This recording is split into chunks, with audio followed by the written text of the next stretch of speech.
আছে মনে করেন একজন সাহাবী বলেন, ইয়া রাসূলুল্লাহ, আমি ফজরের নামাজ পড়িয়া ভয় পাই, জোহরের নামাজ আদায় করতে পারবো কিনা, এর মাঝে আজরাইল চলেন।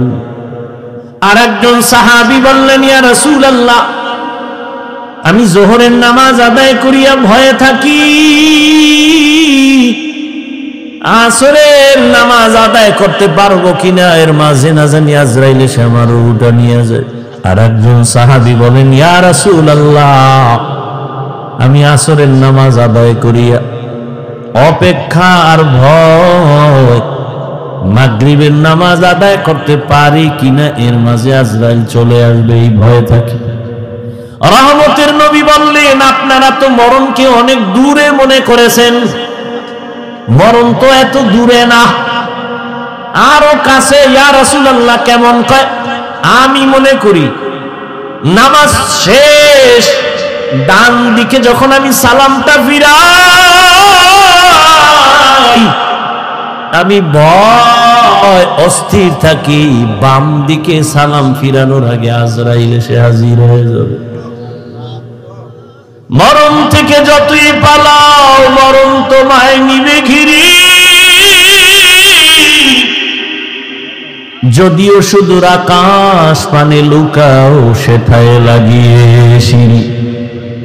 নদী পথে নৌকা চালাও ও মাঝি ভাই, বেলা ডোবার আগে আমিও পার উঠতে চাই, ডুবে গেলে বেলারে আর উঠে না, ভেঙ্গে গেলে মেলারে আর জমে না। এরে আল্লাহর বান্দারা, ও আমার কলিজার যুবক, আমি তোমাদের হুজুর বানাবার জন্য আসি নাই, আমি একবারও কিন্তু বলি নাই এবং বলবো না যে আমি পাঁচকল্লি পড়েছি, তুমিও বড়। আমি কওমি মাদ্রাসার সন্তান, তুমিও কওমিতে যাও, বলি নাই, বলবো না, ভয় পাইও না। আমি দাওয়াত ও তাবলীগের লাইনের সন্তান, আমি পীরের মুরিদ, একবারও বলি নাই, বলবো না তুমি তাবলীগে যাও, তুমি পীরের কাছে যাও। কি বলবো একটু খেয়াল করে শুনো রে বাবা। তুমি স্কুলে পড়ো, কলেজে পড়ো, চাকরি করো, ব্যবসা করো, ধন্যবাদ ধন্যবাদ ধন্যবাদ, শুধু ধন্যবাদই না, আমি বলবো এই যুবকেরা, স্কুল ছাড়িস না, কলেজ ছাড়িস না, লেখাপড়া করে ডাক্তার হও, ইঞ্জিনিয়ার হও, প্রফেসর হও, ব্যবসায়ী হও, চাকরিজীবী হও, তবে ছোট একটা দাবি আমার, বেয়াদব হইও না রে বাবা। বলতে পারো হাফিজ ভাই বেয়াদব হব না, তার ব্যাখ্যা কি? 3 জায়গায় বেয়াদবি করবা না, মরার আগে জীবন নষ্ট হয়ে যাবে। 1, মা বাবার সাথে কখনো বেয়াদবি করবা না, জীবন নষ্ট। 2, শিক্ষকের সাথে বেয়াদবি করবা না। 3, আলেমের সাথে বেয়াদবি করবা না। মা বাবারে যদি কষ্ট দাও, বরদোয়া লেগে যায়, কপাল শেষ। শিক্ষকের সাথে যদি খারাপ আচরণ করো, বরদোয়া লেগে যায়, জীবন শেষ। আলেমের যদি কষ্ট দেও, বরদোয়া লেগে যায়, তোমার জীবন ধ্বংস হয়ে যাবে মরার আগেই। তুমি ডাক্তার হও, বেয়াদব হইও না। মা বাবার দোয়া নিয়া, শিক্ষকের দোয়া নিয়া, উলামায়ে কেরামের পরামর্শ নিয়া তুমি জেনারেল লাইনে থাকিয়া লেখাপড়া করো, চাকরি করো, বাধা নাই। ও যুবক, তোমার মতো যুবক স্কুল কলেজে পড়ে, 5 বেলার নামাজ পড়ে, তুমি সাক্ষী দাও আসেনি? তুমি কেন পারো না? বিবেক দিয়া বলো, তোমার বিবেক কোথায়? তোমার কপালে কার বরদোয়া লাগছে, কার অভিশাপ লাগছে, বলো, তুমি কেন পারবা না? তোমার মতো জেনারেল লাইনের মানুষটা র্যাব, আর্মি, পুলিশ, বিডিআরের চাকরি করে, ডাক্তার, প্রফেসর, ইঞ্জিনিয়ার, ব্যবসায়ী, চাকরিজীবী, 5 বেলার নামাজ পড়ে, তুমি কেন পারো না? তোমার মতো যুবক জেনারেল লাইনে থাকিয়াও গাড়ি চালায়, নামাজ ছাড়ে না, নদীর মধ্যে মাছ ধরে, নামাজ ছাড়ে না, কৃষি কাজ করে, নামাজ বাদ দেয় না, বলো তুমি কেন পারো না? কার বরদোয়া জানি লাগছে, তাড়াতাড়ি ক্ষমা নিয়ে নাও। মা বাবার চোখের পানি আর দোয়া ছাড়া জীবনে তোমার সফলতা আসবে না রে বাবা। কারণ এই মা বাবার চোখের পানি তোমার আমার জীবনের সফলতার কারণ।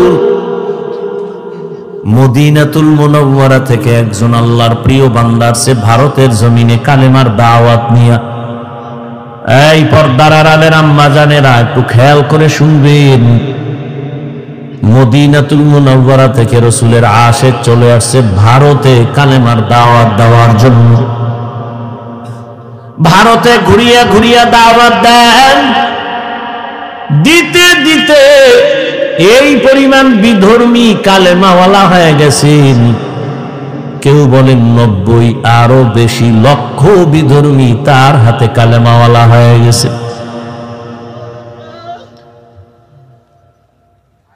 আনন্দিত অন্তর ভরা, সবাই তার নাম জানেন। এমন আল্লাহর প্রিয় বান্দা রাসূলের আশিক খাজা মঈনুদ্দিন চিশতি আজমিরি রহমাতুল্লাহ আলাইহি। খাজা মঈনুদ্দিনের মন বড় খুশি। আম্মা জানের সামনে বসলেন, মা বলে, এই মঈনুদ্দিন, তোর অন্তরে এত আনন্দ কেন? মঈনুদ্দিন চিশতি আজমিরি বলেন, আম্মা জান, আপনার দোয়া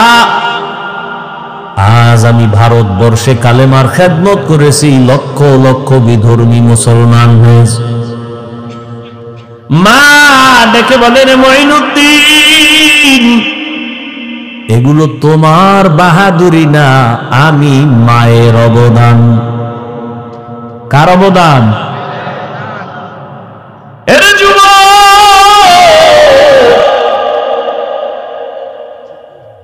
কুয়াকাটা বঙ্গোপসাগর থেকে এক ধাক্কা দিয়া নোয়াখালীর চেয়ারে বসাইছেন আমার আল্লাহ। আমার মা বাবার চোখের পানি, আমার কোনো বাহাদুরি নেই। যেই আল্লাহ চেয়ারে বসান, ওই আল্লাহ যদি বেজার হয় চেয়ার থেকে ফালাইয়াও দিতে পারে। এই কারণেই তো জান্নাতের টিকিট পাইয়াও আবু বকর নামাজে কান্নার আওয়াজ।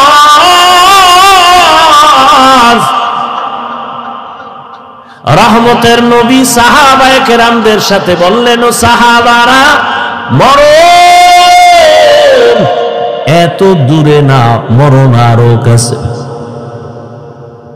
মঈনুদ্দিনের মা বলে, এই খাজা মঈনুদ্দিন, এই অবদান আমি মায়ের। মঈনুদ্দিন চিশতি বলেন, মা বলো তোমার কি অবদান? ও পর্দার আড়ালের আম্মা জানেরা,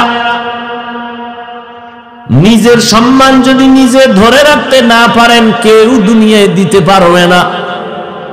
আপনাদের তো আল্লাহ সম্মানিত করেছেন, আপনারা নবীদের মা, সাহাবায়ে কেরামদের মা, আপনারা তো আয়েশা রাদিয়াল্লাহু আনহার মতোই নারী। এ দুনিয়ায় যত ভালো ভালো সন্তান আছে, মা আপনাদের অবদানের কারণে। মঈনুদ্দিনের মা চোখের পানি ছেড়ে কাঁদেন আর বলেন, ও মঈনুদ্দিন, আমার গর্ভে যখন তুই আসছো, আল্লাহর কসম আমি ওদিন থেকে এক রাতও ঘুমাই নাই। আমি রাতের গভীরে সিজদায় পড়ে কান্না করতাম আর দোয়া করতাম, হে মালিক, আমার গর্ভের সন্তানটাকে তুমি তোমার খাস ওলি বানাইয়া পাঠাইয়া দাও রে আল্লাহ। মায়ের দোয়া কত দামি রে যুবক। মা দোয়া করলে আর সে আজিমের দরজা দিয়া চলে যায়। ওই মা কত চোখের পানির কারণে আজকে আমি চেয়ারে বসছি রে বাবা। আমার পিছনে মায়ের কত কান্না, কত ত্যাগ আর কত কষ্ট। এরে সন্তানেরা যদি বুঝদি, চামড়া খুলিয়া জুতা বানায় দিতি, মায়ের সাথে বেয়াদবি করতি না রে বাবা। মা, আমি যেদিন দুনিয়াতে আসছি রে যুবক, তুমি যেদিন দুনিয়াতে আসছো, প্রসাব বেদনায় মা পাগল।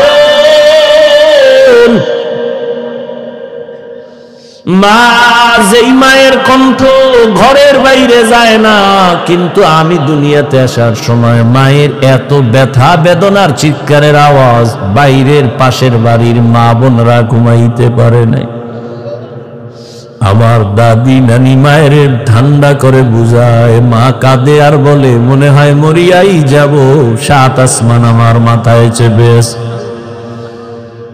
এক পর্যায়ে মা পাগলের মতো বেহুশ হইয়া যায়, আবার কান্না করে। হঠাৎ মা বলে, ও শাশুড়ি, ও মা, চলে যাও, 5টা মিনিটের জন্য আমার স্বামীকে একটু আমার কাছে আসতে দাও। আমার আম্মা জান আব্বা জানের পাইয়া হাতটা ধইরা চোখের পানি ছেড়ে বলে, স্বামী, মা বাবার মায়া ত্যাগ করে তোমার ঘরে আসছি, খাইয়া না খায় তোমার সংসার কাটাইল, আজ তুমি আমারে মাফ করে দেও, যেইভাবে খেদমত করা দরকার পারি নাই, মরে যাব, দোয়া করি। বাবা বলে, ও বিবি, এত অধৈর্য কেন? বলে, 7 আসমানের চাপ আমার মাথায়, এই প্রসব বেদনায় কত নারী দুনিয়া থেকে চলে যায়। ও স্বামী, আমিও বাঁচবো না, দোয়া করিও। বাবা একটা দৌড় দিয়া ওযু বানাইয়া যায় নামাজে গিয়া কান্না করে, ও আল্লাহ, আমার বিবির হেফাজতের জিম্মাদারি হয়ে যাও। এরে সন্তানেরা, খাজা মঈনুদ্দিনের মা কান্না করে আর বলে, রে মঈনুদ্দিন, রাতের গভীরে যায় নামাজে চোখের পানি, এক রাতও আমি কান্না ছাড়া কাটাইতাম না। ওই টাইম তো বড় আরামে আল্লাহর সাথে কথা বলার নির্জন টাইম। অতিও গভীর হয় রজনী যখন, নীরবে প্রভুর নাম জপিও তখন, প্রভুর করুণা যদি পাইবারে চাও, গভীর রাতে উঠে প্রভুর গুণগান গাও। মঈনুদ্দিনের মা ডেকে বলে, রে মঈনুদ্দিন, শুধু আমি তোমাকে গর্বে নিয়ে দোয়া করেছি, কান্না করেছি, এতটুকুই না, আল্লাহর জাতের কসম, তুমি যেদিন দুনিয়াতে আসছো,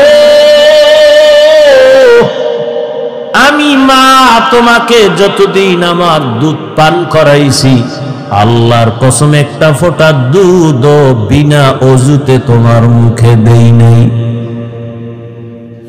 এক ফোঁটা দুধ বিনা অজুতে তোমার মুখে দেই নাই।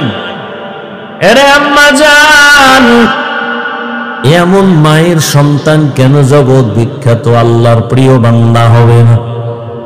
সন্তানকে ডাক্তার ইঞ্জিনিয়ার বানাবেন, বাধা নাই, তবে বেয়াদব যেন না হয়। যারা নবীর অনুসরণ করবে তারা জান্নাতি, এই কথার বিপরীত দাঁড়ায় যারা নবীর অনুসরণ করে না তারা জান্নাতি না। তবে নবীজি এ কথা বলেন নাই যারা আমার অনুসরণ করে না তারা জান্নাতি না, নবী এ কথা বলেন নাই।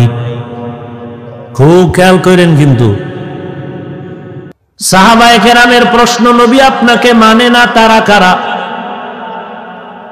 রহমতের নবী জবাব দেওয়ার আগে বললেন, যারা আমার অনুসরণ করবে তারা জান্নাতি।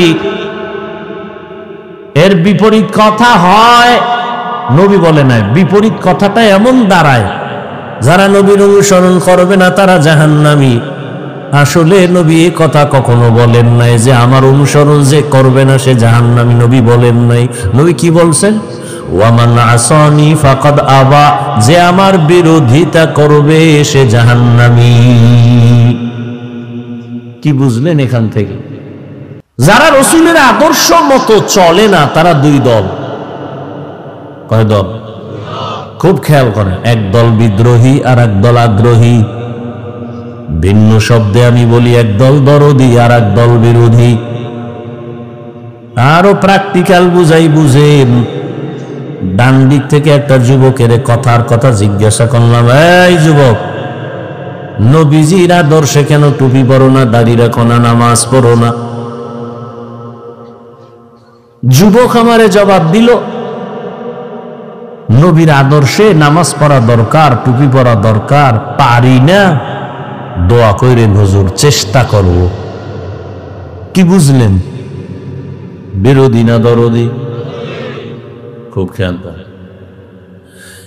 বাম দিক থেকে একটা যুবকের জিজ্ঞাসা করলাম, যুবক, নবীজির আদর্শে কেন দাঁড়িয়ে রাখো না, নামাজ আদায় করো না? আমার কথাটা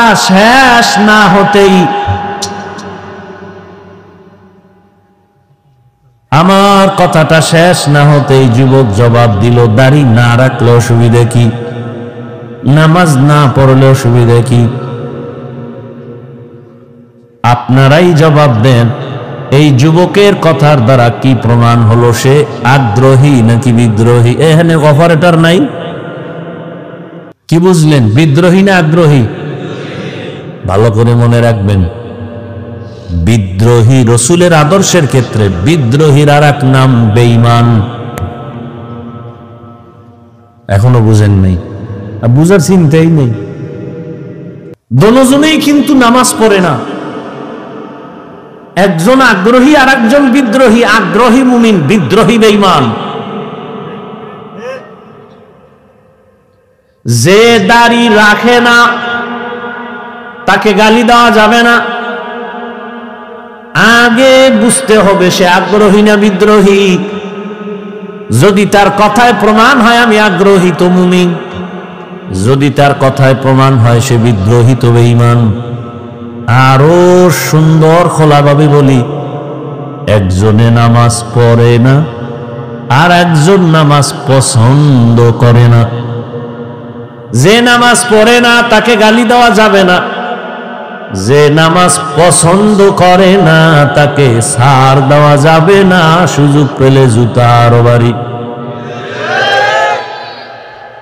ব্যবধান আছে না নাই? একজনে দাড়ি রাখে না তাকে গালি দেয়া যাবে না, আর একজনে নবীর আদর্শের দাড়ি পছন্দ করে না তাকে ছাড় দেওয়া যাবে না।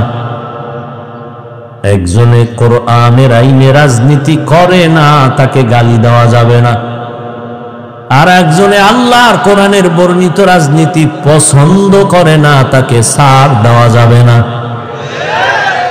কতটা ব্যবধান! একজন মুমিন আর একজন বেঈমান, দুজনেরই দাড়ি নেই, দুজনই নামাজ পড়ে না, একজন মুমিন আর একজন বেঈমান। কত কঠিন কথা!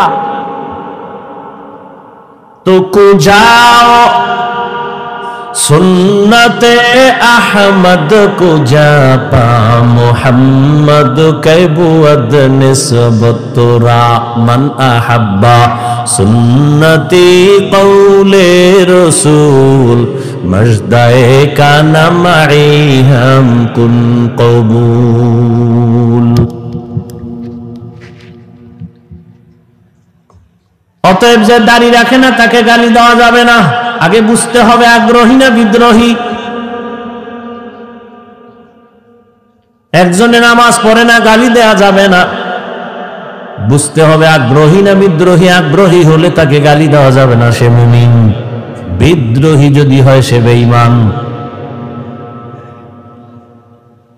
এখান থেকে শিখার কিছু আছে? কি আছে? একটা লোক নামাজ পড়ে না, রে গালি।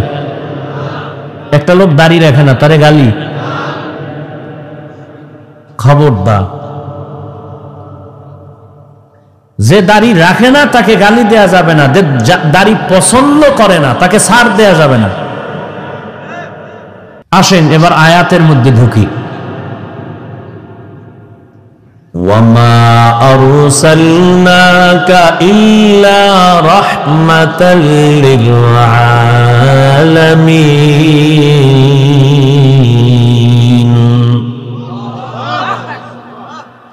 তরজমা করেছি, আল্লাহ তাআলা যদি ডাইরেক্ট বলেন আমি রসুল আপনাকে রহমত করে পাঠাইলাম, এভাবে আল্লাহ না বলে ঘুরাইয়া কেন বললেন হে নবী হে রসুল আমি আপনাকে পাঠাই? এরপরে বলেন হ্যাঁ পাঠিয়েছি জগৎ সমূহের জন্য রহমত করে। প্রথম আওয়াজ নীতিবাচক, এরপরের আওয়াজ ইতিবাচক, হে রাসূল আপনাকে জমিনে পাঠাই নাই, হ্যাঁ পাঠিয়েছি রহমত করে। সারা দুনিয়ার মানুষকে আল্লাহ বুঝাইলেন রহমতের নবী ভিন্ন কিছু না, পুরাটাই রহমতের দ্বারা ভরপুর। অনেকে এখানে তর্জমা করে উভয় জগতের জন্য নবী রহমত, আমি তর্জমা করছি না, জগৎ সমূহের জন্য রহমত। উভয় জগৎ মানে দুনিয়ার জগৎ, পরকাল জগৎ। আসলে তো জগৎ এই দুইটাই না, অনেক জগৎ। রুহের একটা জগৎ আলাদা, মায়ের গর্ভের একটা জগৎ আলাদা, দুনিয়ার একটা জগৎ আলাদা, আলমে বরজখ কবর জগৎ আলাদা, হাসরের ময়দানের এক জগৎ আলাদা, জান্নাত ও জাহান্নামের ভেতরের জগৎ আলাদা। আল্লাহ বলেন, হে রাসূল জগৎ সমূহের জন্য আমি আল্লাহ হলাম রব, আপনাকে বানাইলাম রহমত। আমি হলাম রব্বুল আলামিন, আপনাকে বানিয়েছি রহমাতুল লিল আলামিন। এই কারণেই তো সমস্ত নবীদের মেরাজ জমিনে, আমার নবীর মেরাজ আরশে আজিমে।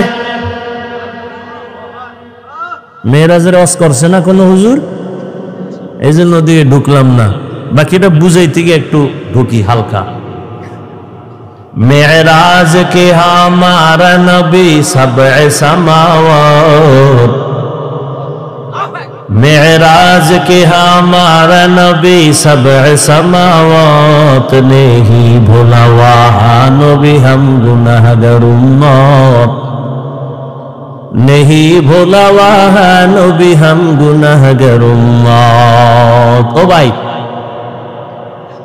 ঘুমে ধরছে কেউ?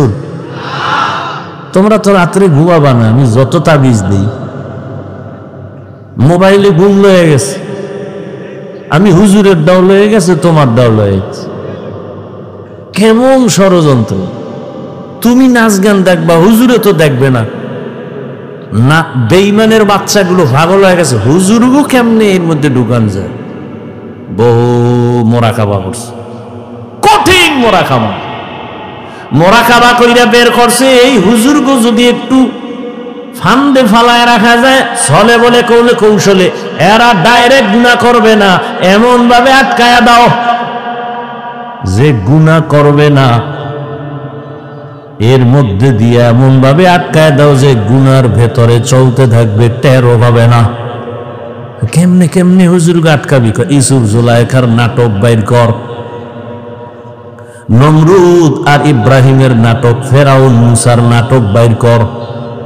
বাইর করে এবার হুজুর বুদ্ধি কোনো বাদ্যযন্ত্র নাই, হুজুর বইয়া বইয়া নাটক দেখে। এই কি দেখেন? আজান নিছি? না না না, খারাপ কিছু না। কি কই? যে ইউসুফ জুলাইখার নাটক পর্ব 6। তার কাছে এটা গুনাহ না, কিন্তু দিক দিয়া তার আজান হইছে খবর নাই, একামত চলতেছে খবর নাই। একটু 5 মিনিট আছে, বাকি শেষ করে যায়। নাহলে ঈদের মেয়েরা চলবে আবার নামাজে গিয়া। হ্যাঁ গিয়া 6 নাম্বার ইউসুফ জুলাইখার পর্ব চলবে, নামাজের ভিতরে মেয়েরাজ।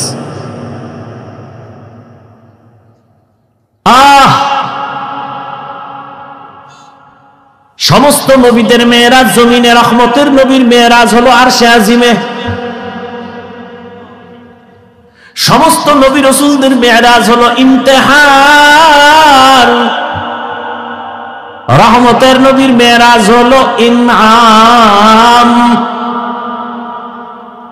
সমস্ত নবী রাসূলদের মেরাজ হলো পরীক্ষা, আর আপনার আমার রহমতের নবীর মেরাজ হলো পুরস্কার।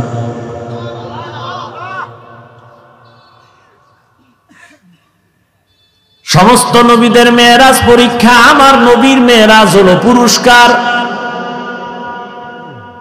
সমস্ত নবীদের মেরাজ কেন জমিনে, আমার নবীর মেরাজ কেন আরশে আজিমে? সব নবী রাসূলদের নবুয়তের সীমানা জমিনে, রহমতের নবীর নবুয়তের সীমানা শুধু জমিন না, আরশে আজিম। ওয়ার্ডের মিম্বর সাহেবের সীমানা একটা ওয়ার্ড নিয়া মিম্বর খালি চক্কর লাগায়, ওয়ার্ডের কি হালাত। অন্য ওয়ার্ডে গেলে আর এক মিম্বর কয় তুমি আমার দিয়ে চোখ দাও কেন, তোমার খবর লও। চেয়ারম্যান সাহেব আর একটু বাইরে ঘুরে, কেউ তোমার এত পেরেশানি কেন, কয় তুমি এক ওয়ার্ড নিয়ে আসো, আমি পুরো ইউনিয়নের জিম্মেদারি নিয়ে আসি, আমি সব ঘুরে ঘুরে মানুষের খোঁজ নেই। আবার মন্ত্রী সাহেবের পুরা এরিয়া হলো দেশ নিয়া, উনি দেশের নিয়া ভাবে খবর নেয়।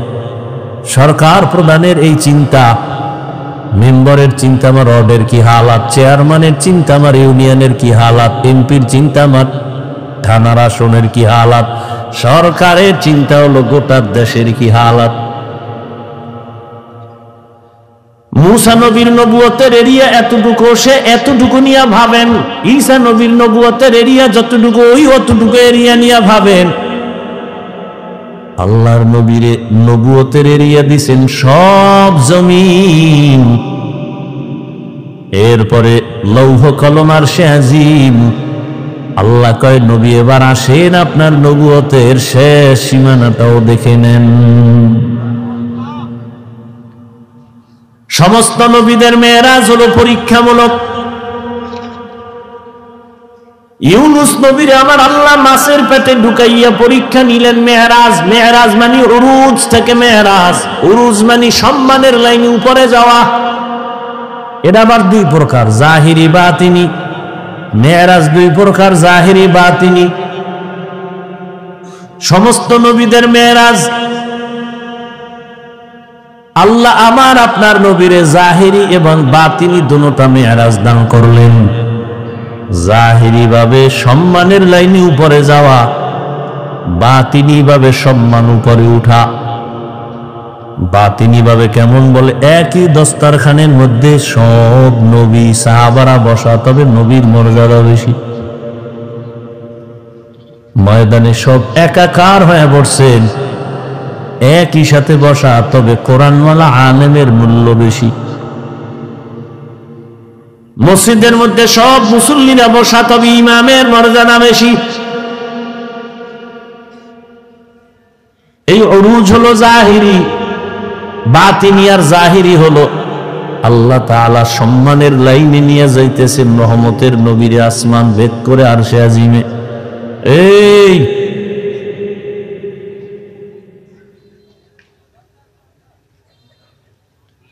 তোমার আল্লাহ কেন যে দুনিয়ায় পাঠাইল, আর কেন আসছো, কে তোমার ধাক্কা দিয়ে এনে আনলো? কো আসছো আসছো, আমার কিছু বাইরে বাইরে দাঁড়ায় রয়েছে, ও তোকে দাঁড়ায় শুনতা, ফট করে এক সিগা দিয়ে বাইরে হয়ে যেত, বিড়ি টেনে আবার হইতা।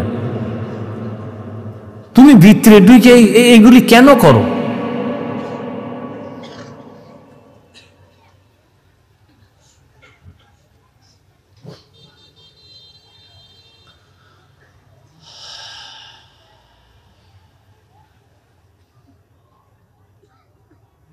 ইব্রাহিম আলাইহিস সালামকে আল্লাহ আগুনের মধ্যে ফালাইয়া পরীক্ষা নিলেন মেরাজ। হাদিসে পাকে রহমতের নবী বলেন, আল্লাহ যদি কারো মর্যাদা বাড়াতে চান, কিন্তু মর্যাদা বাড়ানোর জন্য যেই পরিমাণ মেডিসিন লাগবে আমল, বান্দার ওই পরিমাণ আমল নাই, তবে আল্লাহ সিদ্ধান্ত নিছেন তার মর্যাদা বাড়াবে নই, সিদ্ধান্ত হয়ে গেছে, কিন্তু তার বাড়ানোর যে মেডিসিন লাগে আমল, এটা নাই। রহমতের নবী বলেন, তখন আল্লাহ তাকে কঠিন পরীক্ষায় ফালাইয়া ধৈর্য দাঁড়াইয়া এরপরে মর্যাদা বাড়ায় না। ইব্রাহিম নবীকে আগুনের মধ্যে ফালায় কঠিন পরীক্ষা। মালিকের উরুজ হচ্ছে সম্মানের দিকে আগায়, মালিকের সাথে সম্পর্ক কাছাকাছি হইতেছে, মোহাব্বত বাড়তেছে। মালিক তাকে সম্মানের সাথে উপরে নিতেছেন, আল্লাহর কাছে ডাকতেছেন, এরে বান্দা, তুমি যদিও জমিনে সবার সাথে মিলে আছো, তবে তোমার কলবের তাআল্লুক আমার আরশে আজিমের সাথে হয়ে আছে।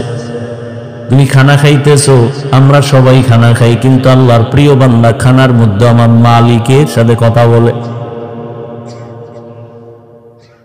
খানা খায় খায় খায় খায়, এর মধ্যে আমার আল্লাহ ডাক দেয়, দেয় না? খানা খায় বিসমিল্লাহ ছাড়া বলে না। লাকাল হামদু ওয়া লাকাশ শুকর, মাওলার সাথে কথা চলতেছে। ওরজ ইসমাইল নবীর সাথে আল্লাহ মেরাজ দিলেন, উরুজ দিলেন, সম্মান বাড়ালেন, ছুরির নিচে ঢুকাইয়া পরীক্ষায় ফালায় খায়, এবার তোমার উরুজ হবে।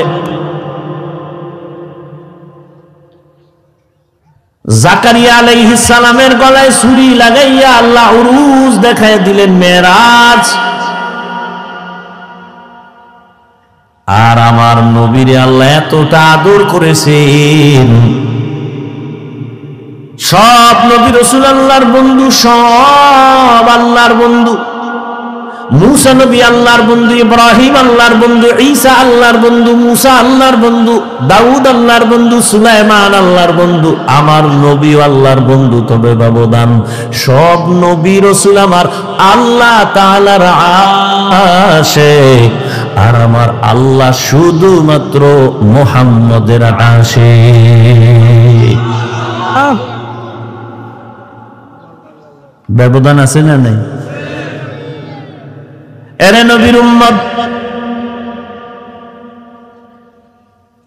আমার আল্লাহর নবীকে আমার আল্লাহ পরীক্ষামূলক মেরাজ করার নাই, দিছেন পুরস্কার। তার পরীক্ষা কই? পরীক্ষা ছাড়া তো পুরস্কার পায় না। আল্লাহ কয়, দেখ আমার নবীর আমি কঠিন পরীক্ষা নিছি, যা কোন নবী রাসূলের বেলায় নেওয়া হয়নি। এক নাম্বার, আমি আমার মায়ার নবীর দুনিয়ায় পাঠাবার আগে তার বাবার চেহারা থেকে আলাদা করে ফেলেছি। কেমন মায়ার নবী আমার, দুনিয়া এসে জীবনে একবার আব্বা বলে ডাক দিতে পারলেন না, বাবার চেহারাটাও দেখতে পারলেন না। 6 বছরে মা হারায় গেল। রহমতের নবী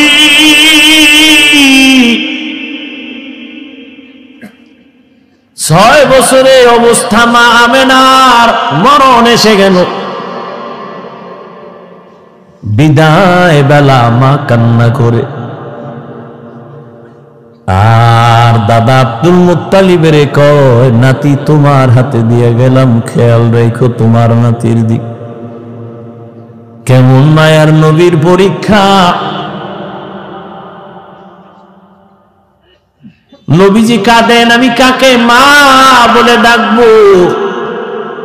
সন্তান বিপদে পড়লে দ্রুত টেলিফোন করে, বাবা আমি বিপদে পড়ছি, তাড়াতাড়ি আসো, উদ্ধার করো। মাকে বলে, মা একটু কলিজা দিয়া দোয়া করবা যেন আমার মুসিবত দূর হয়ে যায়। নবীর বাবাও নাই, নবীর মাও নেই। 8 বছর যখন নবীর বয়স, তখন দাদা আব্দুল মুত্তালিব বিদায় নিয়ে চলে গেলেন। দুনিয়া দারুল আসবাব। রহমতের নবীর উপরে 2টা ছায়া ছিল দুনিয়ার লাইনে। এক ছায়া চাচা আবু তালেব, আর এক ছায়া হলো তার সহধর্মিনী আম্মা জান খাদিজাতুল কুবরা রাদিয়াল্লাহু আনহা। কেমন কঠিন! একই বছরের অল্প টাইমের ব্যবধানে চাচাও চলে গেলেন, নবীর কলিজার স্ত্রী আম্মা জান খাদিজা রাদিয়াল্লাহু আনহাও চলে গেলেন। ওদিকে এমন একটা জায়গায় নবীরে পাঠাইলেন, এমন একটা সমাজে, যেই সমাজের মানুষগুলো পৃথিবীর নিকৃষ্ট লম্পট চরিত্রহীন। আরে মসজিদের পাশের মানুষগুলো অন্য মানুষের তুলনাতে একটু লাইনে থাকে, মসজিদ তো খবরদার জোরে সাউন্ড দিয়ে গান বাজাইস না, এটা নিয়ম আছে না। মসজিদের দূরের মানুষের তুলনায় পার্শ্বের মানুষ একটু ভালো থাকে। জমিনের মধ্যে আল্লাহ শ্রেষ্ঠ মসজিদ বানাইলেন বাইতুল্লাহ। ইন্না আউওয়ালা বাইতিন মুজিআ লিন-নাসি লাল্লাযী বিবাক্কাতা মুবারাকাও ওয়া হুদা মুবারাকাও ওয়া হুদাল লিল আলামিন।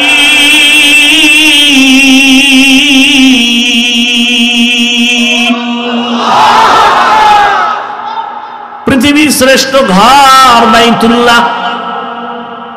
কেমন ঘর? এই সব ঘর মসজিদ কার ঘর? নোয়াখালীর কেন্দ্রীয় মসজিদ কার ঘর? বাইতুল মুকাররম মসজিদ কার ঘর? সব মসজিদ আমার আল্লাহর ঘর, তবে বাইতুল্লাহর মর্যাদা অনেক বেশি। যেই বাইতুল্লাহর দিকে তাকাইয়া থাকবি সওয়াব, যেই বাইতুল্লাহর সীমানায় বসে একবার যদি ডাক দাও আল্লাহ, সাথে সাথে 1,00,000 বার আল্লাহ বলার সওয়াব। বাইতুল্লাহর সীমানায় বসে যদি একবার বলো সুবহান, 1,00,000 বার সুবহান বলার সওয়াব। বাইতুল্লাহর এরিয়ায় যদি একটা সিজদা দাও, 1,00,000 সিজদার সওয়াব আল্লাহ দান করবেন। এমন একটা দামি ঘরের পার্শ্বের মানুষগুলো এত বড় চরিত্রহীন হলো কেন?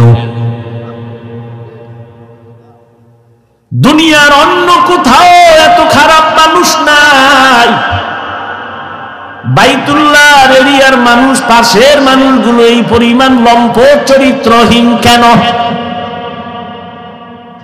এর একমাত্র কারণ, অনেকগুলো কারণের বড় একটা কারণ, এদের কোনো মুরব্বী ছিল না। ঈসা নবী চলে গেছেন, 500 বছরের প্লাস, এর মধ্যে কোনো নবী নেই।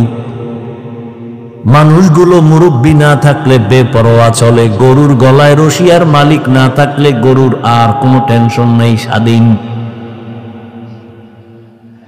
জমিনের মধ্যে স্বাধীন স্বাধীন করে যারা চলে, এদের জিন্দেগি ভালো না। আকাশে স্বাধীনভাবে পাখি উড়ে, কোনো দাম নাই। খাঁচার মধ্যে যেটা আটকায় গেছে তার মূল্য বেড়ে গেছে। সমুদ্রের ভেতরে 1000 কোটি ধরনের মাছ স্বাধীনভাবে দৌড়ায়, যেখান থেকে সেখানে দৌড়ায়, দাম নাই। জালের মধ্যে আটকায় গেছে, বাজারে উঠছে, দাম বেড়ে গেছে। রাস্তায় কুকুর ঘুরে, কোনো কুকুরের দাম নাই। মালিকের শিকল যেই কুকুরের গলায় লাগানো, কুকুরের দাম বেড়ে গেছে। জঙ্গলের হাজারো প্রাণীর কোনো মূল্য নাই, স্বাধীন। কিন্তু যেই প্রাণীটা মালিকের খাঁচায় আটকায় গেছে, চিড়িয়াখানার মধ্যে গেলে, তার ওখানে গেলে টাকা লাগে, দাম বেড়ে গেছে। ঠিক ও বৃহত্তর নোয়াখালী মুসলমানেরা, স্বাধীনভাবে তুমি চলবা, কোনো মূল্য নাই। কালেমার রশি গলায় লাগায় রসুলের তরিকায় আলেমরে মাইনা চলবা, তোমার দাম এতটাই বাড়বে, নূরের সৃষ্টি ফেরেশতার থেকেও বেশি। ভাইরা আমার, বাইতুল্লাহর মানুষ খারাপ কেন? কি নাই? কোন মুরব্বী নাই, কোন আল্লাহর নবীও আসেন নাই। যখনই মুরব্বী হইয়া রহমতের নবী আসলেন, রহমতের নবী যখন আইসা উম্মতের সুন্দর আদর্শের দাওয়াত দিলেন, মানুষগুলো সেই চরিত্রহীন মানুষ এতটা দামি হয়ে গেল। আল্লাহ বলেন, জিবরাইল লিস্টি নিয়ে রহমতের নবীরে দেও, এই লিস্টিতে যাদের নাম আছে সবাই বিনা হিসাবে জান্নাতি।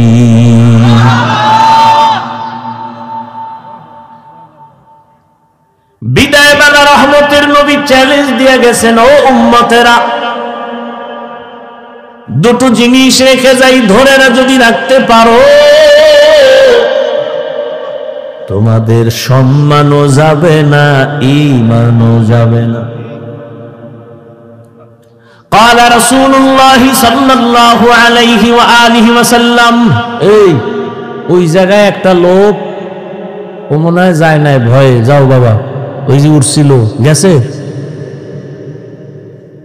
না, আমার বাজার লাগাই সব নষ্ট করো না, তোমার সমস্যা থাকলে যাও। এটাই তো দুনিয়ার পরীক্ষা। সিনেমা হলের দরজাও খোলা, মসজিদের দরজাও খোলা, ওদিকে জাহান্নামের মার্কেট বাজারও চলতেছে, এটা জান্নাতের মার্কেটও চলতেছে, পরীক্ষা চলতেছে, কই ঢুকবি? হ্যাঁ, ওখানে দোকানপাট চলে, ওখানে খেলনা, ওখানে বেলুন, ওখানে নারী, ওখানে পুরুষ, ওখানে যুবক যুবতী, অবাধে কবিরা গুনাহ চলতেছে, দোকানপাটে চলে না? এখানে জান্নাতের বয়ান চলতেছে, ওখানে জাহান্নামের বাজার মিলেইছে ওয়াজ উপলক্ষে। ওয়াজ উপলক্ষে জাহান্নামের বাজার না, ওটাও জান্নাতের বাজার। যদি তাই হয় তাহলে ওয়াজ উপলক্ষে দরকার কি বাজারের? দুই একটা খানা দানার দোকান থাকতে পারে, দূরের মানুষ আসবে, ক্ষুধা লাগবে, খাবে। খেলনার দোকান কেন? বেলুনের দোকান কেন? সেখানে আবার এমন দোকান কেন বেপর্দা নারী ঢুকবে, পুরুষ ঢুকবে? এই কবিরা গুনার দায়ভার কে নেবে? বলে গেলাম এখানে না, সারা দেশের হালাত বড় খারাপ। ওই যে শুরুতেই বলেছিলাম, বলবে হুজুর বাদ দেওয়া, কাম বাদ দেওয়া যাবে না। ওয়াজে আসছে, বেলুন কিনছে, বেলুন, প্লাস্টিকের মাছ, মোনাজাতের পরে কান্দে লইয়া ঝুলায় ঝুলায় বাড়ি যাবে। ম্যাডাম কইবে ওয়াজেতে কি পাইছো? বলে বেলুন মোনাজাতে কবুল হয়ে গেছে, নিয়েছি। হাসো, হাসো কেন? তারও কিন্তু কারণ আছে। ১৫০০ বছর আগে নবী বলে গেছেন, লা ঈমানা লিমান লা হায়া আলা, যাদের লজ্জা নাই ওদের ঈমান নাই। পাগলের কোনো লজ্জা আসেনি, এজন্য হাসে, আবার কান্দে, আবার দৌড় দেয়। অথচ আমি এখানে এতক্ষণ পর্যন্ত যতটা কথা বলছি, একটাও হাসির কথা বলিনি।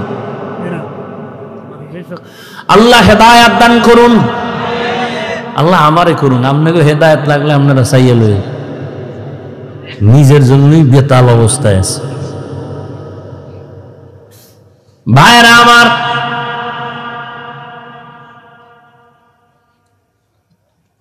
বড় কঠিন হালাত। ও পর্দার আড়ালের আম্মা জানেরা, আসেনি? আছে? নোয়াখালীর মহিলারা অজনে কি হুনবে? হেরা যে আয়ার ডাইনে মানুষ কতটি ক্যাসেট লইয়া,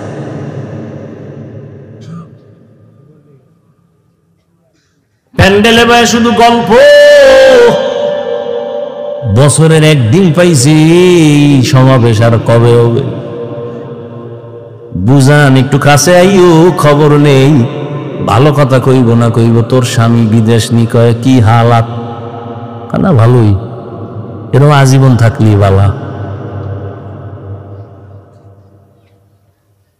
গল্প করতে করতে বয়ান কি হলো খবর নাই।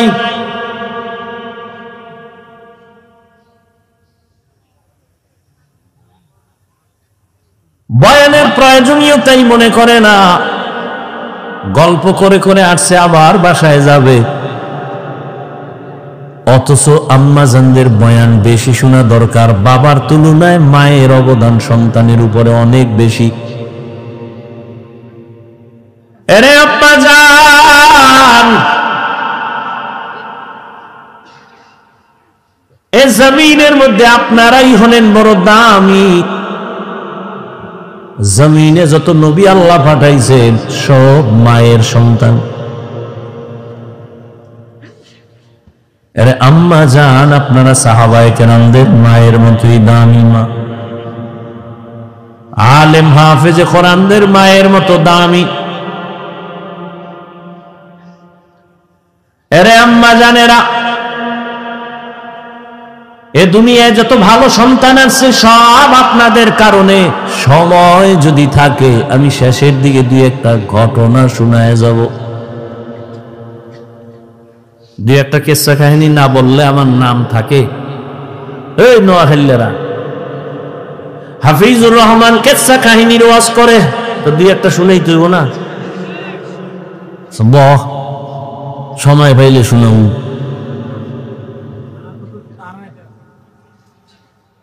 তবে শুনিয়া রাখিস রে নোয়াখালীর যুবক,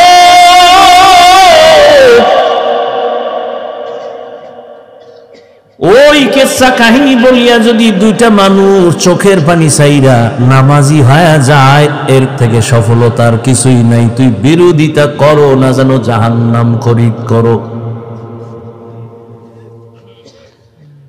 আর একটা কথা বলে যাই, পারলে মনে রাখিস, জাহেল কোরআন হাদিস সম্পর্কে কি বুঝবি? তোর কলবটা নষ্ট হয়ে গেছে। নিজের গুনার দিয়ে তাকাও না, অন্যের ভালো সহ্য করতে পারো না, চোখ নষ্ট, কলিজা নষ্ট, অন্তর নষ্ট। জমিনের মধ্যে যত বড় কিসসা কাহিনীর কিতাব আছে, শ্রেষ্ঠ কিসসা কাহিনীর কিতাবের নাম কোরআন।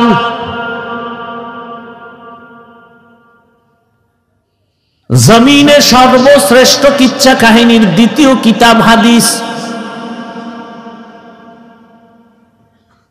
এবার ওই জাহেলদেরকে বুঝাবার জন্য একটু আমাকে ওলামায়ে কেরাম একটু আমাকে সায় দেন, একটু সাহস দেন। জাহেলরা দেখো কোরআন হাদিসের মধ্যে কিসসা আছে না নাই? আছে। ওলামায়ে কেরাম বলবেন, এই তোরা কোরআন বুঝো না, তোরা বকবক করো। আলেমরা বলবে আসেনি। বলেন, কোরআন শরীফের মধ্যে হাতির কিচ্ছা আসেনি, সাপের কিচ্ছা আসেনি, ব্যাঙের কিচ্ছা আসেনি, বাঘের কিচ্ছা আসেনি, পিঁপড়ার কিচ্ছা আসেনি, মশা মাছির কিচ্ছা আসেনি?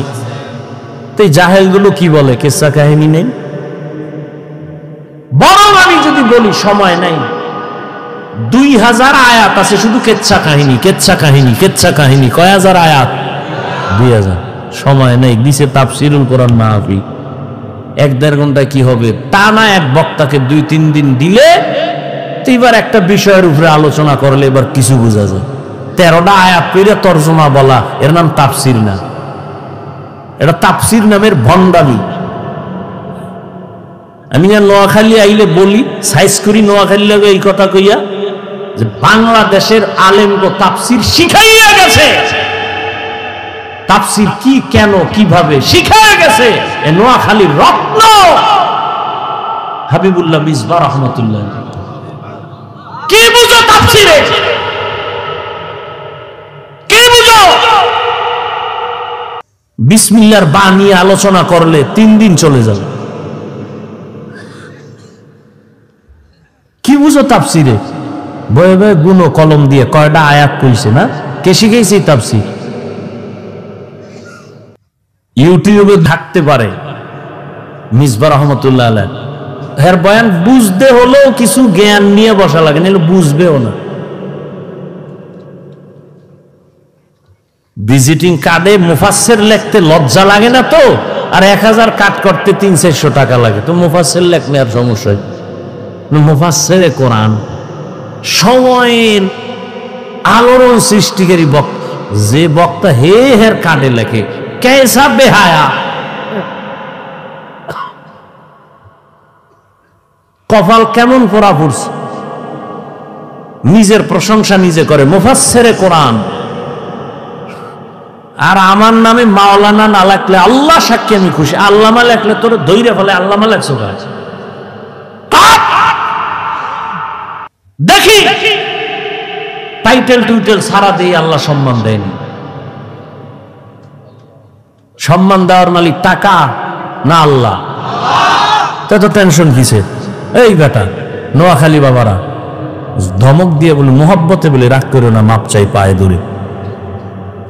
তোমরাই তো বলো হাফিজুর রহমানের এলেম নাই, কিছু নাই, আইসো কেন? তো প্রশ্ন তোমাকে করবো, আসছো কেন? তুমি না এই সিফাসা ভাই আওয়াজ দিছো যে অজেদে লাভ নাই, কিচ্ছা কাহিনী কয়, এলেম নাই, কিছু নাই, এই নেই সেই, তো তুমি আসছো কেন? আল্লাহুম্মা মারহামনি বিতারকিল মাআসি, আল্লাহুম্মা মারহামনি বিতারকিল মাআসি। আল্লাহুম্মা আরহামনি বিতারকিল মাআসি। কি যুবকরা কিসসা শুনবি? সোনাবন্ধের গান গাই না আমরা, ওই কিসসা বলি যা শুনলে মানুষের দিল নরম হয়, চোখে বানিয়ে আসে। আমরা সোনাবন্ধের গান গাই না। জিন্দেগি মে বন্দগি তু করনা হে, जिंदगी में बंदगी तू करना है,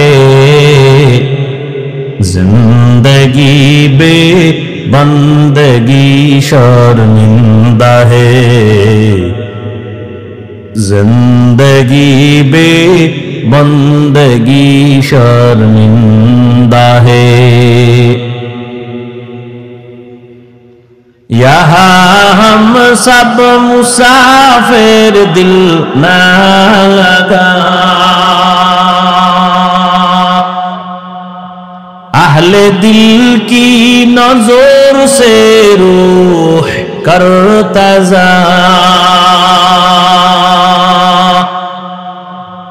शाह दौलत सब फकीर गर नेक ने है, शाह दौलत सब फकीर गर नेक ने है, जिंदगी में बंदगी तू करना है, जिंदगी में बंदगी तू करना है, जिंदगी बे बंदगी शर्मिंदा है, जिंदगी बे बंदगी शर्मिंदा है।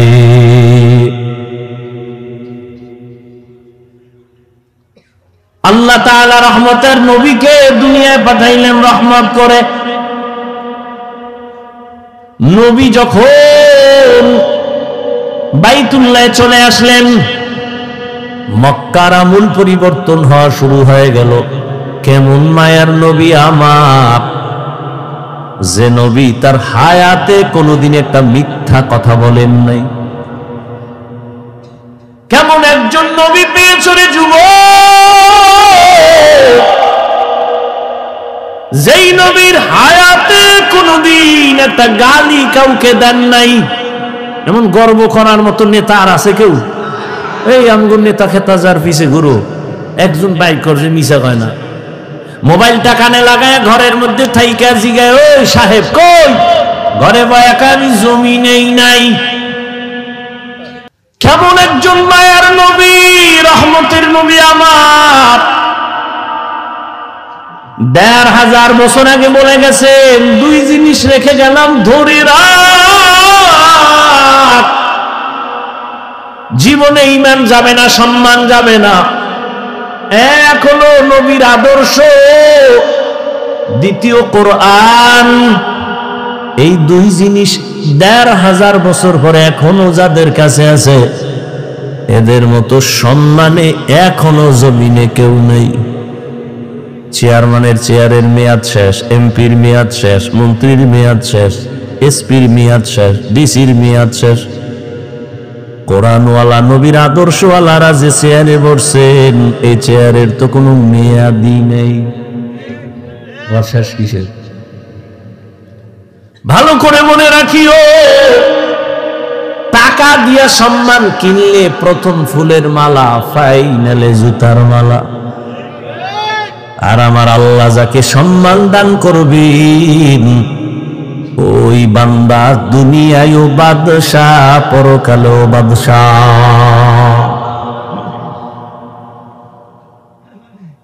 এরে নবীরা আশেক, কেমন একজন নবী আল্লাহ আমাদের দান করেছেন, যে রহমতের নবী জীবনে গালি দিবেন দূরের কথা, হাজারো গালি শুনছেন, একটা গালির জবাবও দেন নাই।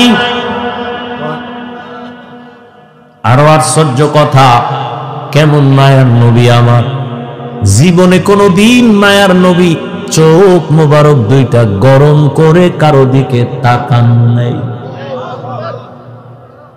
চোখ গরম করে তাকান নাই। কেমন মায়ার নবী, রহমতের নবী। সাহাবায়ে কেরামদের সামনে বললেন,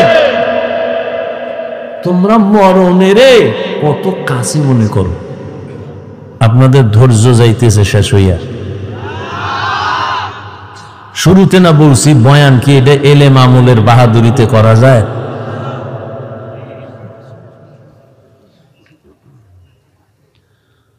হায় হায়।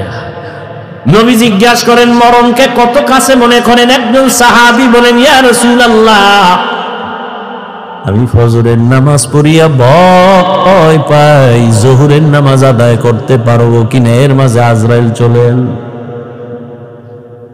আর একজন সাহাবী বললেন, ইয়া রাসূলুল্লাহ, আমি জোহরের নামাজ আদায় করিয়া ভয়ে থাকি,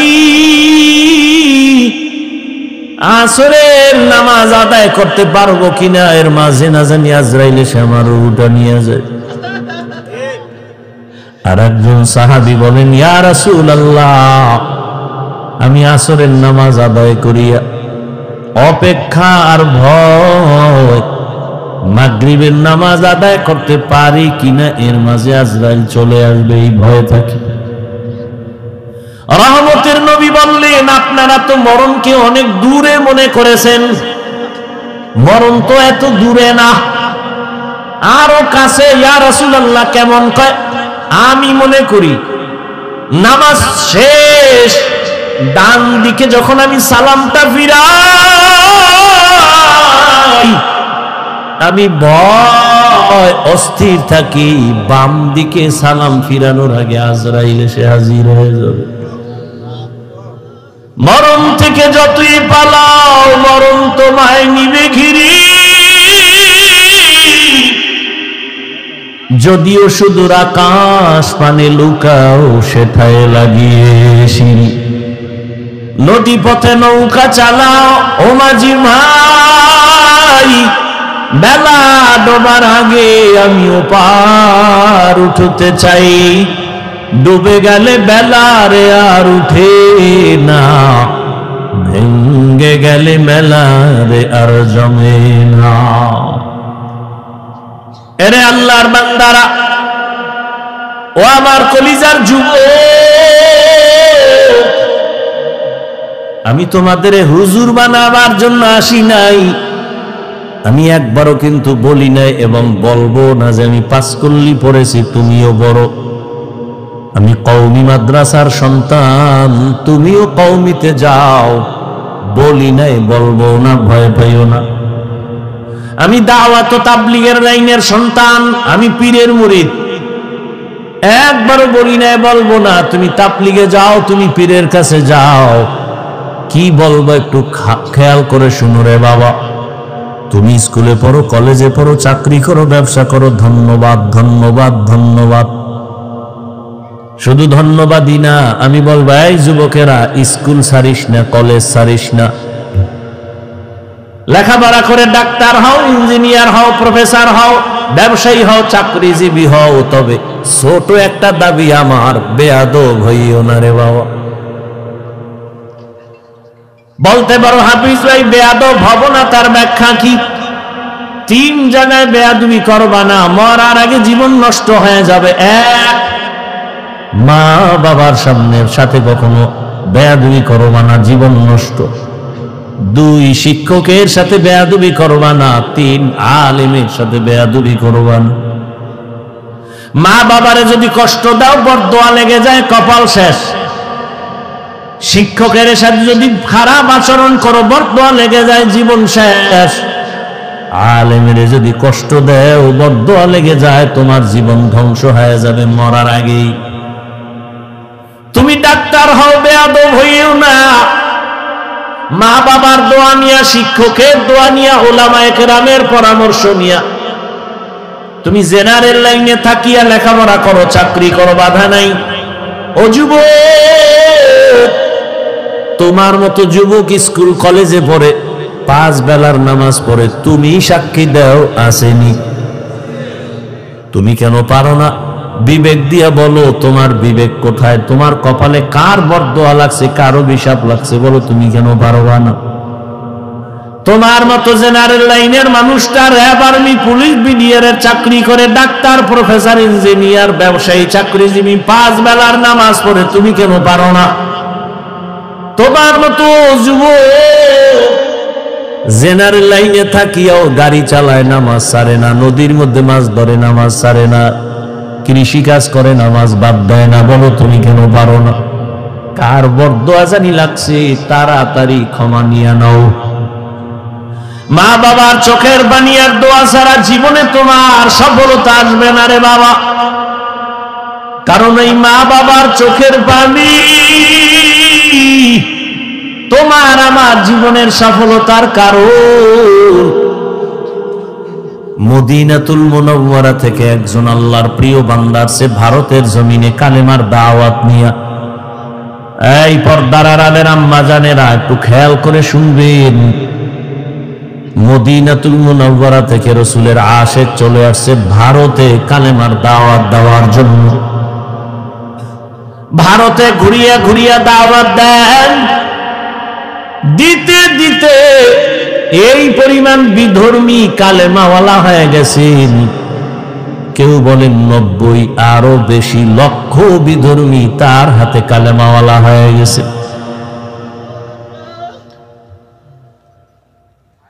আনন্দিত অন্তর ভরা, সবাই তার নাম জানেন, এমন আল্লাহর প্রিয় বান্দা রাসূলের আশিক খাজা মঈনুদ্দিন চিশতি আজমিরি রহমাতুল্লাহ আলাইহি। খাজা মঈনুদ্দিনের মন বড় খুশি। আম্মা জানের সামনে বসলেন, মা বলে, এই মঈনুদ্দিন, তোর অন্তরে এত আনন্দ কেন? মঈনুদ্দিন চিশতি আজমিরি বলেন, আম্মা জান, আপনার দোয়া আজ আমি ভারতবর্ষে কালেমার খেদমত করেছি, লক্ষ লক্ষ বিধর্মী মুসলমান হয়েছে। মা ডেকে বলেন, মঈনুদ্দিন, এগুলো তোমার বাহাদুরি না, আমি মায়ের অবদান। কার অবদান? এর যুবক,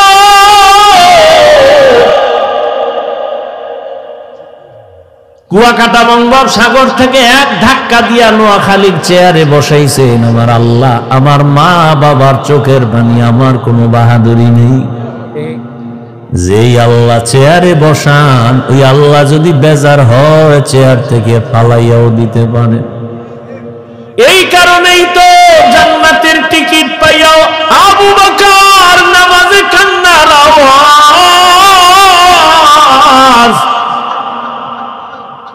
রহমতের নবী সাহাবায়ে কেরামদের সাথে বললেন, ও সাহাবারা, মরণ এত দূরে না, মরণ আরো কাছে। মঈনুদ্দিনের মা বলে, এই খাজা মঈনুদ্দিন, এই অবদান আমি মায়ের। মঈনুদ্দিন চিশতি বলেন, মা বলো তোমার কি অবদান? ও পর্দার আড়ালের আম্মা জানেরা, নিজের সম্মান যদি নিজে ধরে রাখতে না পারেন, কেউ দুনিয়ায় দিতে পারবে না। আপনাদের তো আল্লাহ সম্মানিত করেছেন, আপনারা নবীদের মা, সাহাবায়ে কেরামদের মা, আপনারা তো আয়েশা রাদিয়াল্লাহু আনহার মতোই নারী। এ দুনিয়ায় যত ভালো ভালো সন্তান আছে, মা আপনাদের অবদানের কারণে। মঈনুদ্দিনের মা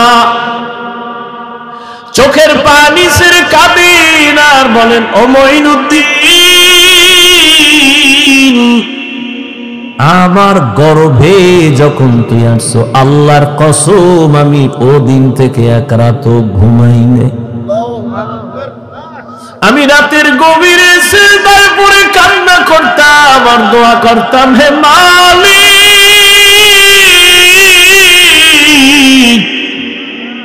আমার গর্ভের সন্তানটাকে তুমি তোমার খাস ওলি বানাইয়া পাঠাইয়া দাও রে আল্লাহ। মায়ের দোয়া কত দামি রে যুবক। মা দোয়া করলে আর সে আজিমের দরজা দিয়া চলে যায়। ওই মা কত চোখের পানির কারণে আজকে আমি চেয়ারে বসছি রে বাবা। আমার পিছনে মায়ের কত কান্না, কত ত্যাগ আর কত কষ্ট। এরে সন্তানেরা যদি বুঝদি, চামড়া খুলিয়া জুতা বানায় দিতি, মায়ের সাথে বেয়াদবি করতি না রে বাবা। মা আমি যেদিন দুনিয়াতে আসছি যুবক, তুমি যেদিন দুনিয়াতে আসছো প্রসাদ বেদনায় মা পাগল। মা যেই মায়ের কণ্ঠ ঘরের বাইরে যায় না, কিন্তু আমি দুনিয়াতে আসার সময় মায়ের এত ব্যথা বেদনার চিৎকারের আওয়াজ বাইরের পাশের বাড়ির মা বোনরা ঘুমাইতে পারে নাই। আমার দাদি নানি মায়ের ঠান্ডা করে বুঝায়, মা কাঁদে আর বলে মনে হয় মরিয়াই যাব, সাত আসমান আমার মাথায় চেপে। এক পর্যায়ে মা পাগলের মতো বেহুশ হইয়া যায়, আবার কান্না করে। হঠাৎ মা বলে, ও শাশুড়ি, ও মা চলে যাও, 5টা মিনিটের জন্য আমার স্বামীকে একটু আমার কাছে আসতে দাও। আমার আম্মা জান আব্বা জানের পাইয়া হাতটা ধইরা চোখের পানি ছেড়ে বলে, স্বামী, মা বাবার মায়া ত্যাগ করে তোমার ঘরে আসছি, খাইয়া না খায় তোমার সংসার কাটাইল, আজ তুমি আমারে মাফ করে দেও, যেইভাবে খেদমত করা দরকার পারি নাই, মরে যাব, দোয়া করি। বাবা বলে, ও বিবি এত অধৈর্য কেন? বলে, 7 আসমানের চাপ আমার মাথায়, এই প্রসব বেদনায় কত নারী দুনিয়া থেকে চলে যায়। ও স্বামী, আমিও বাঁচবো না, দোয়া করিও। বাবা একটা দৌড় দিয়া ওযু বানাইয়া যায় নামাজে গিয়া কান্না করে, ও আল্লাহ, আমার বিবির হেফাজতের জিম্মাদারি হয়ে যাও। এরে সন্তানেরা, খাজা মঈনুদ্দিনের মা কান্না করে আর বলে, রে মঈনুদ্দিন, রাতের গভীরে যায় নামাজে চোখের পানি, এক রাতও আমি কান্না ছাড়া কাটাইতাম না। ওই টাইম তো বড় আরামে আল্লাহর সাথে কথা বলার নির্জন টাইম। অতিও গভীর হয় রজনী যখন, নীরবে প্রভুর নাম জপিও তখন, প্রভুর করুণা যদি পাইবারে চাও, গভীর রাতে উঠে প্রভুর গুণগান গাও।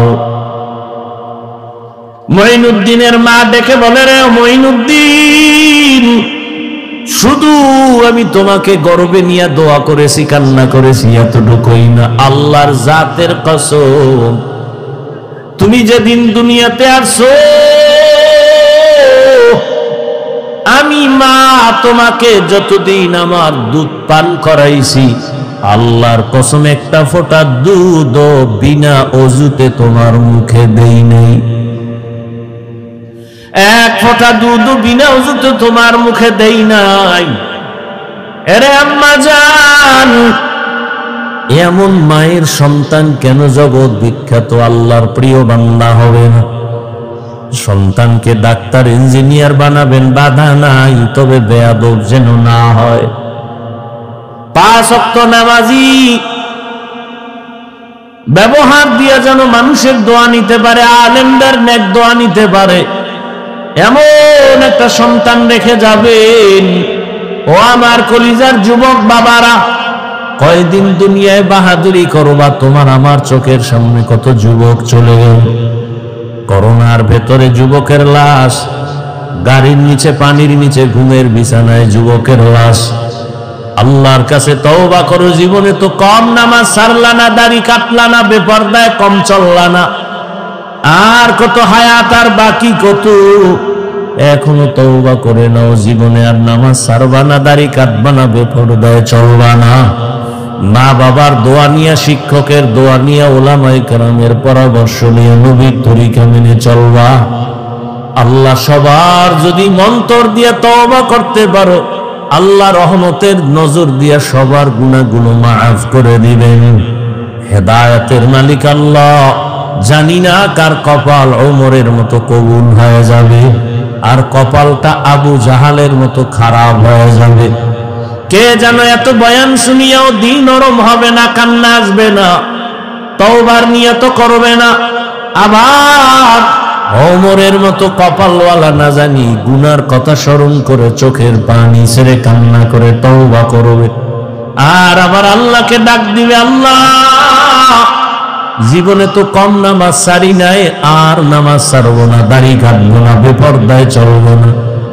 এরকম ওমরের মতো মেজাজ নিয়ে যদি তওবার নিয়ত অন্তরে জমা করতে পারো রে বাবা, হায়াতের মালিক আল্লাহ, ইজ্জতের মালিক আল্লাহ, রিজিকের মালিক আল্লাহ, ওই আল্লাহর মোহাব্বত নিয়া, মা বাবার দোয়া নিয়া, শিক্ষকের দোয়া নিয়া, ওলামায়ে কেরামের পরামর্শ নিয়া চলবা নবীর তরিকায়। জীবনে আর নামাজ ছাড়বা না। তওবা করার খাঁটি নিয়ত যদি হয়, দুটো হাত আমার আল্লাহকে দেখাইয়া দাও। আয় আল্লাহ, হাতগুলো কবুল করে নেন, তওবা কবুল করে নেন, তওবার উপরে মজবুত হইয়া চলার তৌফিক দান করেন, আমিন। আলহামদুলিল্লাহি রাব্বিল আলামিন, ওয়াসসালাতু ওয়াসসালামু আলা সাইয়্যিদিল আমবিয়াই ওয়াল মুরসালিন ওয়া আলা আলিহি ওয়া আসহাবিহি আজমাইন। ইয়া আরহামার রাহিমিন, ইয়া আরহামার রাহিমিন, ইয়া আরহামার রাহিমিন, রব্বিরহামহুমা